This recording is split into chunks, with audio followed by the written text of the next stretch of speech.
Hello everyone, it's Stephanie Delaney with another installment of your Learn Something New in our professional development series. Today we're going to talk about dumping your flash drive and saving your files in the cloud.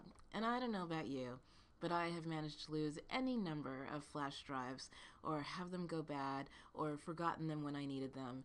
And really it's an imperfect way of moving your files about and carrying them with you.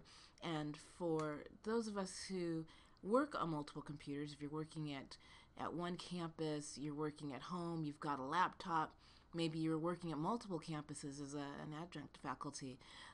So you need to have your files with you wherever you are, and carrying them around on a flash drive may seem to make sense until you forget it, or until you lose it, or until it crashes. So to me, using the cloud is a really good way around that. So here's some considerations for ditching your flash drive and using the cloud.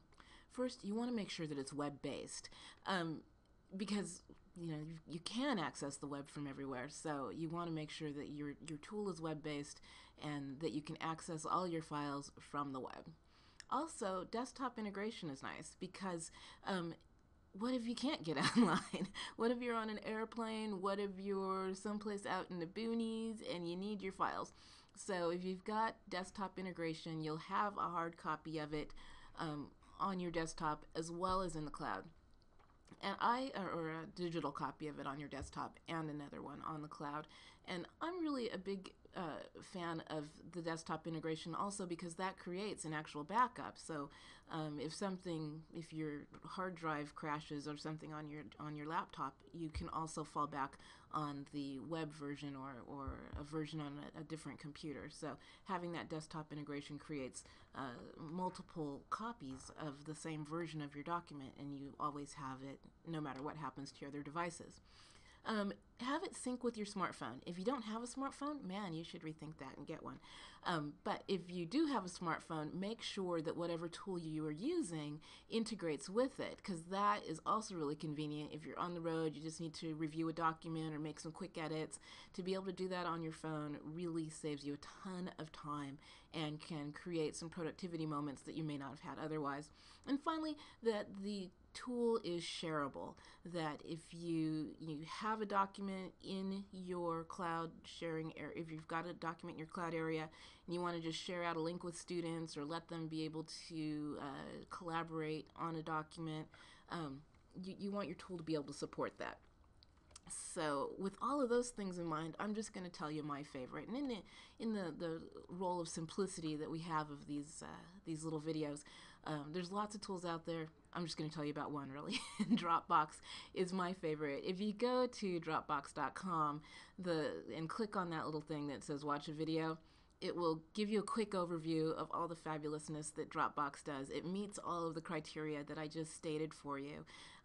It's free for, I think it's up to a gig or something, some huge amount of space for free. And if you exceed that, you can pay a really reasonable amount of money to store even more. A lot of professionals that I know who are hardcore in the tech world keep every file they ever create on Dropbox. I generally only use it for stuff I think I'm going to need someplace else, which I sometimes regret because then I think, oh, I didn't realize I was going to need that file someplace else, but I sure wish I had it. So I'm even expanding and storing more and more documents on Dropbox as well. And not just files, but I can store music there. I store some of my ebooks there. I store photos there that I can share out with friends and family. Really, anything can go there, and it's just fabulous. If you are a little weary about Dropbox, Google Docs, there's also sort of a good backup, although the desktop integration isn't as solid. So those are two options for you. Finally, cautionary notes. If you don't have the desktop integration with your tool, make sure that you have some sort of backup. You don't want to be without. And also make it a habit to store your documents there, because if you only do it, as I mentioned, when you think you're going to need a document and then there's a document you didn't think you were going to need but you do, this isn't going to be as useful. So I'd encourage you to just everything that you could possibly need remotely, that you store it in your cloud. So I hope that this is helpful. Look at the links, engage in the discussion. I'm looking forward to hearing from you all.